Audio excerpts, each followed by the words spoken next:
Since the release of Minecraft, there have been many popular creators who have come and gone. However, Minecraft arguably has had the most controversial creators out of any niche on the platform. From PopularMMOs to LionMaker to Wilbur Soot, there has been an immense amount of controversies regarding Minecraft YouTubers. In this video, I will discuss 3 of the more recent situations and dramas, detailing their allegations, responses, and information surrounding them. Then, I'll be giving my thoughts at the end of the video. Feel free to comment if there's a need to correct me, and if there are any corrections, I will pin a comment with that information.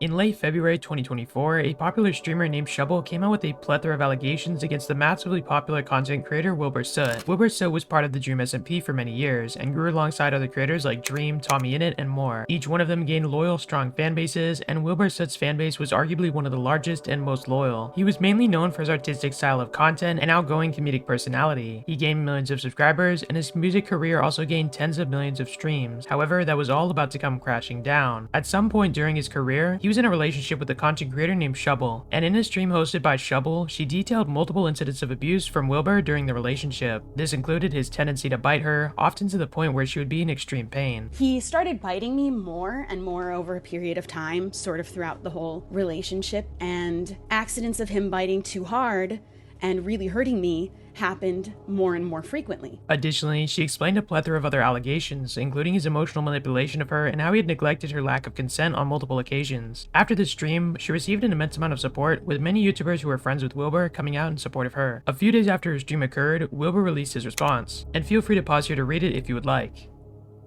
The response was immediately met with a large amount of criticism due to his lack of taking accountability in the situation, and he was criticized for a lack of discussion about the victim, and instead his response seemed self-centered. Shovel opening up about the allegations and getting all the support inspired many other victims of abuse to do the same as well. From this, multiple other allegations were publicized, and one of the most notable was of GeorgeNotFound. GeorgeNotFound grew to fame by his collaboration with the YouTuber Dream in his manhunt videos. Both of them would collaborate often, and both grew in popularity together. With this success came invitations to popular creator events such as VidCon. In 2023, GeorgeNotFound attended VidCon, located in Anaheim, California. At this convention, he met up with a Twitch streamer by the name of Katie Bugs. Katie Bugs was in attendance of the same event, and it is key to know that she stated she was freshly 18 at the time of this event. This may be considered an exaggeration though, since at the time of the event she was 18 years and 6 months old, so if we were to get into semantics, I would consider that not freshly 18 as is 18 years and 6 months, but that's your personal opinion. Additionally, it was also alleged that she was wearing a 21+ wristband at the event, however this has remained unconfirmed to this time. It was shown that they had this 21+ wristband on one of their wrists. At the same time as the event, George was 26 years old. George attended the event with Dream and a few other creators as well, and after the event, Katie, George, Dream, and 1 or 2 other people returned back to their hotel room together. So 8 people total in this room at this point. During that time, each one of them was drinking. And at this point, I was pretty drunk, and so was basically everyone in this room. Katie was drinking alcohol as well, and due to the law in California, anyone under the age of 21 is legally not allowed to drink alcohol. This is one of the first allegations to George, due to him accepting her underage drinking. However, he's defended this by saying he was unaware of her being under 21, as he had assumed her age to be over 21 due to the alleged wristband. So from my perspective, it's a bunch of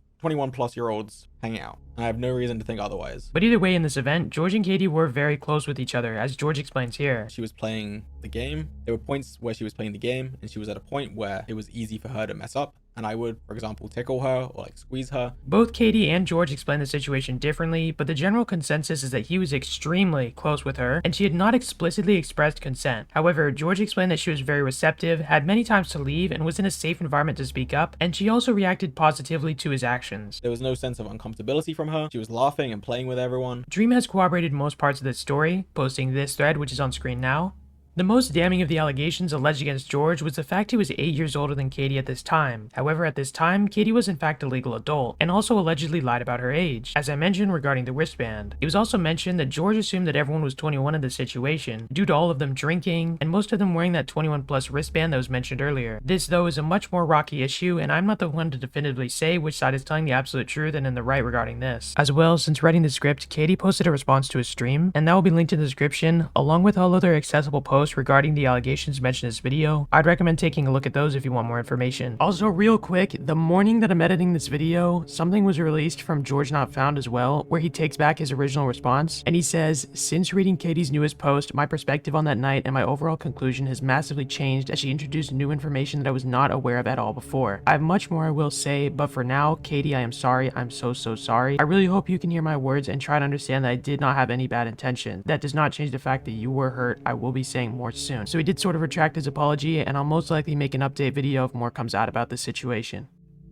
Punz is a very large streamer and content creator who blew up along with the Dream SMP, but has recently moved towards other games like Valorant and various other Minecraft servers. Over this time, Punz connected with someone by the name of AndyVMG. Now, due to the complexities of these allegations, I may miss some details in my explanation, so I'd highly recommend reading their statements, which I mentioned previously will be linked in the description. The main explanation of the situation is that Punz and Andy had been in an on and off relationship for a bit over a year. One of the first and most damning allegations was that Punz partook in dubious consent, which means that consent is unknown, not established with certainty, or gained through questionable circumstances. Punz denied this ever happening, and explained how everything he did with Andy was consensual, and that he would never step over her boundaries. Another situation mentioned is that during this time, Andy was exposed for using the B slur, which for those who don't know, is a derogatory word against people of Hispanic descent. Andy is of Puerto Rican descent, however I will not get into the intricacies of that situation. Punz, when hearing about this situation, said, "I mean you are a B slur, aren't you?" to Andy. Punz is not of Hispanic descent, and so him saying this word is extremely inappropriate. However, in his apology, Punz explained how he did at first not understand the meaning of the word, and after understanding what he had said, he apologized profusely to her. In Andy's exposed document, she also mentioned that he called her my little B slur, however there's no proof and Punz heavily denies this ever occurring. There are a few other allegations against Punz, however I believe his response brings enough information and responses to Andy's allegations. Without there being pretty much any proof of either claims, it's hard to decide who is in the right in this situation. Again, please make sure you read all the documents connected with these allegations before deciding who you stand with. Everything after this point is my personal opinion. If you disagree, or have something you want to say about it, comment that down below, and I'd love to have some calm and nice conversations with you all. Just remember to stay respectful for everyone in the comments. While I do believe that we should support victims coming out with their stories, I do not believe that we should instantly jump to conclusions without response from the accused or ample proof that is irrefutable. I believe that everyone deserves the right to defend themselves, and they also reserve the right to tell their side of the stories. Additionally, all this drama brought to light an extremely negative part of the Minecraft community, specifically the fact that instantly after these allegations were brought out, each creator I mentioned in this video received a plethora of death threats. Nobody, and I repeat, nobody should ever receive death threats. For those who are guilty in situations like this, it is our job as outsiders to understand the whole story and to support victims. I hope that those who are truly guilty receive the proper punishments and justice they deserve, and that all the victims get the support that they need. Thank you all for watching, and I implore you all to comment your thoughts down below. I'm open to hearing other sides of this issue, and also willing to correct any errors I may have made. Take care.